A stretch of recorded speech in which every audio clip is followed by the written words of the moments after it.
The Riddler always pushes Batman to his mental limits, and it's no different in The Batman.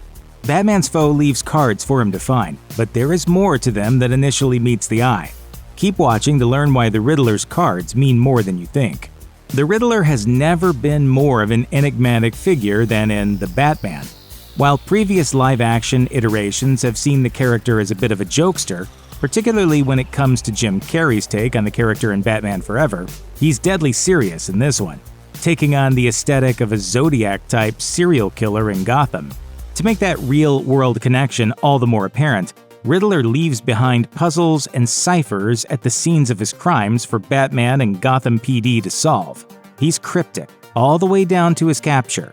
That's the point where the cops realize he has 2 separate ID cards on him. However, Riddler may be even slyer than most viewers initially give him credit for. As it turns out, he hid secret Batman references throughout many of the film's scenes in plain sight, but you have to be a real Batman aficionado to catch all of them. It becomes a recurring motif throughout the Batman that Riddler leaves a card behind for the titular vigilante at each crime scene. The cards hold significance to the plot by typically containing a riddle for Batman to solve.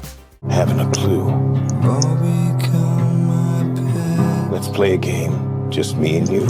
But the cards themselves make for fun Easter eggs all on their own for eagle-eyed fans. Each card connects to a different Batman villain.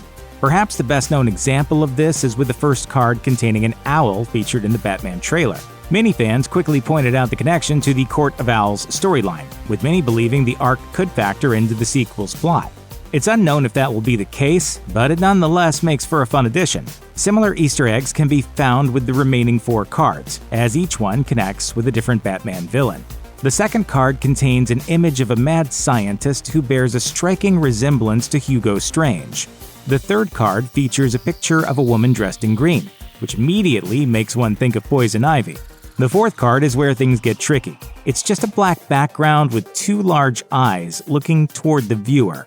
It's reminiscent of the Cheshire Cat in Alice in Wonderland, and of course, Batman has a villain who goes by the name of Mad Hatter. Last but not least, the 5th and final card has a boy with a puppet. Fans of Batman the Animated Series will likely recall the ventriloquist and Scarface, a man and puppet duo who commit various crimes in Gotham. Any of these villains would make fun additions to the Batman mythos, but for now, they're relegated to references. Batman has some of the most iconic adversaries out of any villain out there. No doubt this is helped in part from the litany of Batman projects that have materialized over the years, giving fans a glimpse into the likes of Scarecrow, Penguin, and more. While the cards hinting at other villains within Batman lore would be enough for most filmmakers, there are additional, stronger hints that some of Batman's foes are out there, just waiting to make a grand entrance in The Batman 2 and beyond. The most obvious reference to this is when Riddler is locked away toward the end of the film. He's naturally bummed that his plans went into the sewer, and he could use some cheering up. That's where his cellmate next door comes in handy.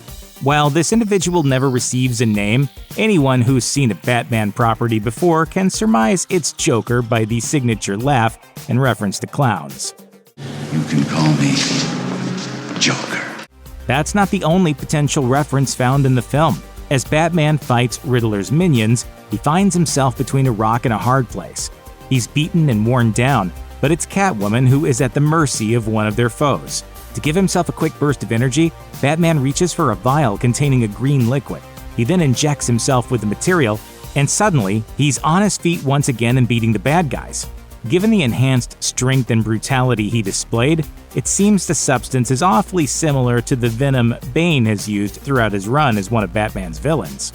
Could this mean we'll get Joker and Bane in one movie in the future? One can only hope.